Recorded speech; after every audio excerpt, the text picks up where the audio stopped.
How does one guy redraw the entire map of Europe? In just 10 years, a single man goes from a nobody to controlling a whole continent, smashing ancient empires and building a new world. That man was Napoleon Bonaparte. So, how did he do it? How does a dude from a small island become the master of Europe? A guy so powerful it took every major empire teaming up just to stop him. This wasn't luck. It was an insane mix of 500 IQ battle plays, radical new ways to fight a war, and a political game so savage it brought kings to their knees. To understand how Napoleon conquered Europe, you have to understand the weapons he used. And I'm not just talking about cannons, but pure brain power and will. Okay, check this out.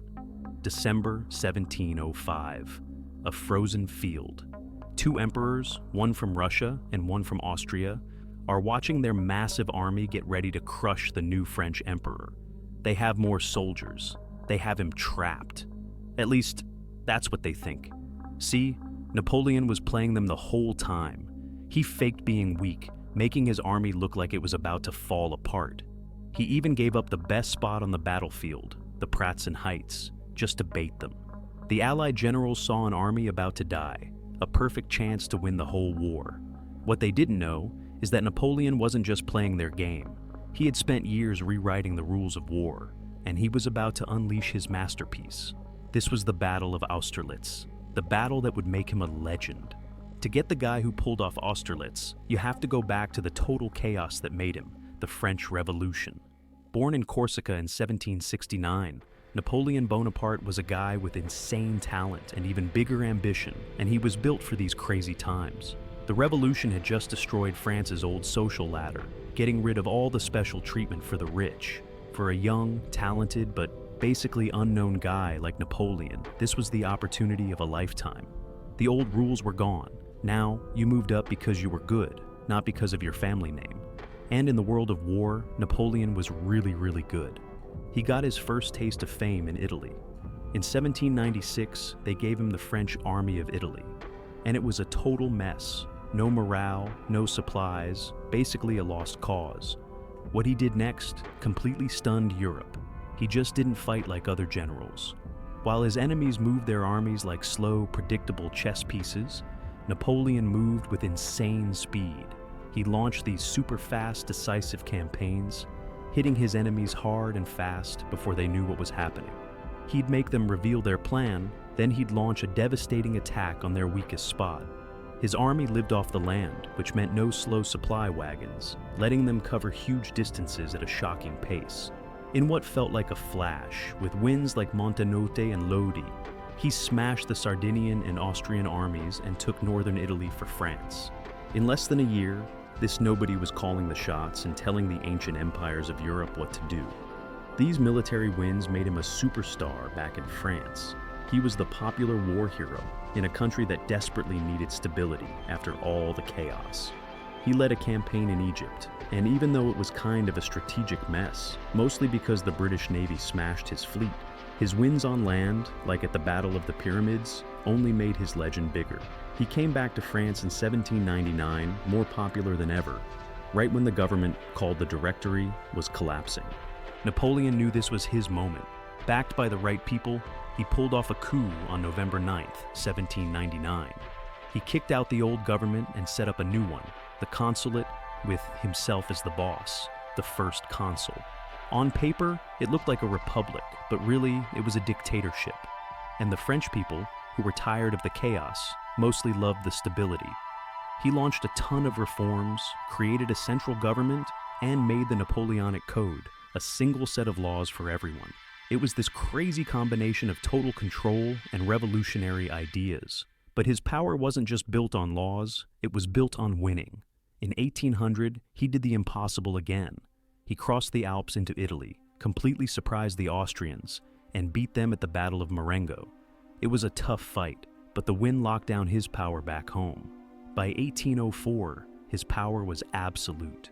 In a massive ceremony at Notre Dame, he literally took the crown from the Pope's hands and put it on his own head, declaring himself Emperor of the French.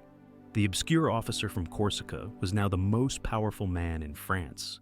Next challenge, Europe. Napoleon's conquest wasn't just about him. It was powered by his revolutionary war machine, the Grande Armée. This army was born from the French Revolution, made of citizen soldiers fighting for their country, not just a paycheck. Napoleon turned this force into the most dominant army of its time. His first big brain move was the corps system. He split his giant army into smaller, self-contained corps of 20,000 to 30,000 men. Each corps was like a mini-army, with its own infantry, cavalry, and artillery.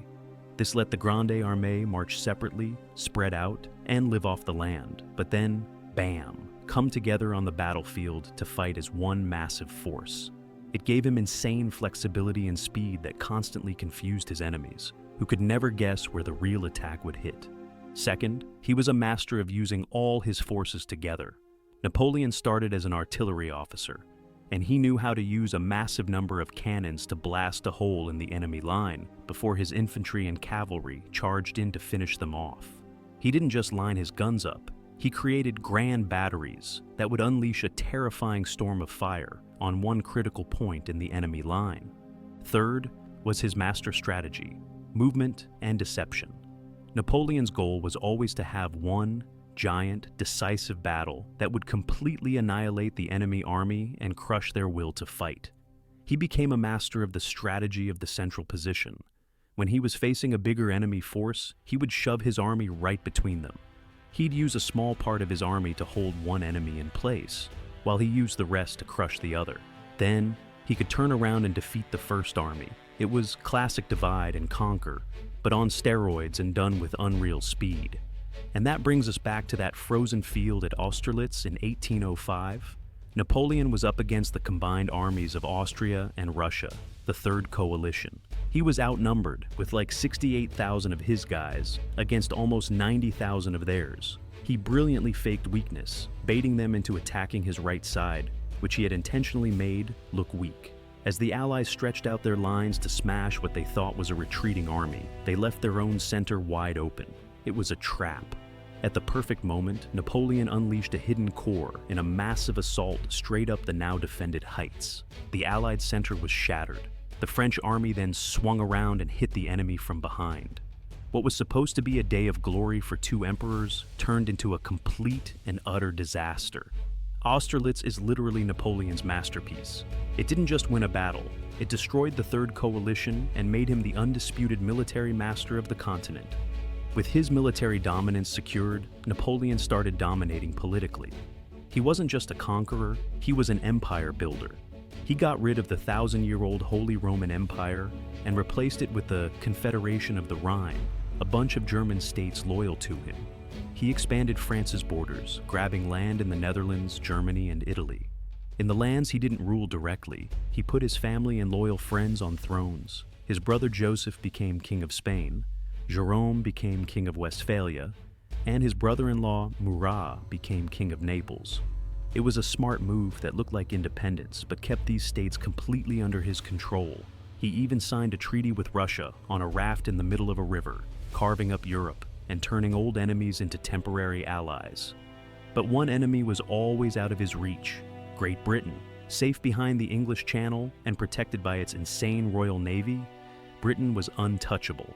So, Napoleon decided to wage economic war. In 1706, he launched the Continental System, a massive boycott designed to cut off all British trade with Europe. The goal was to bankrupt the British economy. He forbid any country he controlled from buying British stuff. In theory, it should have crippled them. In reality, it was a complete failure. It was impossible to enforce. Smuggling was everywhere. The blockade ended up hurting his allies' economies more than Britain's, making everyone angry. And the Continental System's biggest screw-up was that it pushed Napoleon into the two disastrous wars that would finally ruin him. At its peak, around 1811, Napoleon's empire was massive. I mean, look at this map. It stretched from Spain to Poland. He directly ruled 130 departments with over 44 million people and controlled over 90 million people through his allies. He seemed invincible, but the foundations of this massive empire were already cracking. The first major crack was Spain. In 1808, trying to get Portugal to follow his trade ban, Napoleon took over Spain and put his brother Joseph on the throne. He thought it would be an easy win. Instead, he started a brutal nationwide rebellion. The Spanish people, helped by the British, fought a relentless guerrilla war, a little war, that the French army just couldn't win. This peninsular war became a nightmare that wouldn't end, tying down hundreds of thousands of his best soldiers and draining French money and morale for years. It was in Spain that the idea that Napoleon couldn't be beaten started to die. The fatal blow, though, came from the east. Russia was getting destroyed by the continental system, and in 1810, it quit the boycott and started trading with Britain again. To Napoleon, this was a personal insult and a direct challenge. He had to respond. His response was the largest military invasion in European history, the invasion of Russia in 1812. He put together a Grande Armée of over 600,000 men from all over his empire and marched on Moscow. He was expecting another Austerlitz, a quick, decisive battle that would force the Tsar to surrender. But the Russians refused to play his game. Instead, they just retreated deeper and deeper into their own massive country. They burned everything as they went, villages, crops, leaving nothing for Napoleon's army.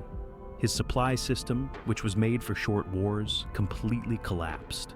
The two armies finally clashed at Borodino in one of the bloodiest single-day battles of the entire era. The French technically won, but the cost was staggering and the Russian army got away. Napoleon marched into Moscow to find it empty and on fire. There was no surrender. With winter coming and his army starving and freezing, he had no choice but to order a retreat. The retreat from Moscow is a legendary nightmare. Attacked by Russian fighters and hunted by General Winter, the once unstoppable Grand Army completely fell apart. Of the more than 600,000 men who marched in, fewer than 100,000 staggered back out of Russia. It was a complete and total catastrophe. This disaster made all of Napoleon's enemies bold. A new massive coalition formed, the Sixth Coalition, pitting Russia, Prussia, Austria, Sweden, and Great Britain against him. Even cornered, Napoleon's genius had one last flicker. In a brilliant 1814 campaign on French soil, he won a bunch of battles against armies that were way bigger than his. But in the end, the numbers were just too insane. The Allies closed in on him from all sides. Paris fell in March 1814. When his own generals refused to fight anymore, Napoleon had to give up. He was exiled to the tiny island of Elba. Of course, the story doesn't end there.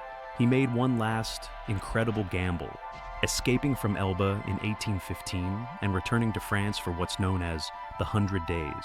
He raised a new army, but Europe united against him one last time. At the Battle of Waterloo, he faced a combined British and Prussian army and was, after a brutal fight, finally and completely defeated. His reign was over for good. The story of Napoleon is absolutely insane, a saga of huge ambition, unbelievable genius, and ultimately, an epic tragedy. If you enjoyed this crazy story and want more deep dives into the people who changed the world, make sure you slam that like button and subscribe so you don't miss what's next. So, how did Napoleon conquer Europe? He did it by being a revolutionary, both on and off the battlefield. He took the crazy energy of the French Revolution and channeled it into a super-motivated national army that he led with a brilliance no one could match. He moved faster, thought bigger, and fought harder than his old-school enemies. He combined that military genius with a sharp and savage political mind, creating a new European map with France at the center. For over a decade, that insane combination made him the master of the continent. But in the end, the same limitless ambition that made him rise also made him fall. His refusal to accept any limits, his overreach in Spain and Russia, bled his empire dry and united an entire continent against him. He left behind a crazy legacy, a dictator who killed a republic, but also a reformer whose laws helped destroy the last bits of feudalism in Europe.